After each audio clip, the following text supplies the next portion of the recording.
Hey, what is up guys, it's Satya, and in this video I'm going to show you how you can get the WhatsApp UPI payments feature and how to set it up for the first time. So without any further ado, let's get straight into the video.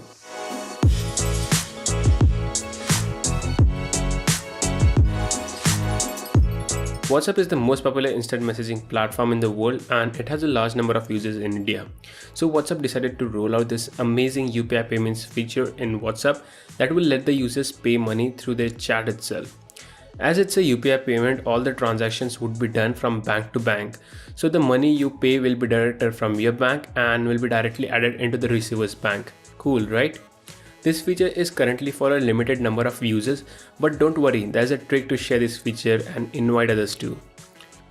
So first of all, you'll need to update your WhatsApp from the Play Store to the latest version and then find a friend of yours who has got this feature already. Tell him to go to your chat and click the payments button that he has got, and now check your WhatsApp. You should also get the payments button. Yeah, it's that simple.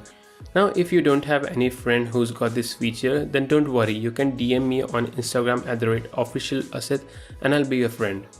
Once you've got the payments feature activated, just go to the settings or click the payments button and then just verify your WhatsApp number. Then select your bank and select your account. If it's your first time for the UPI, then you'll have to create a UPI pin. Once that is done, you're good to go. Now to send payments, you just have to go to the chat to whom you want to send the payment.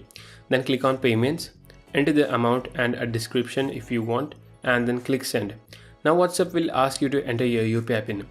After entering the pin, click on OK and boom. There you go, you have successfully completed your first payment and the amount will be credited in the receiver's bank account. So that's it for today guys. I hope you enjoyed this video. If you found it helpful, please make sure to give this video a like and subscribe to the channel for more content. Thanks for watching guys, and I'll see you in the next one.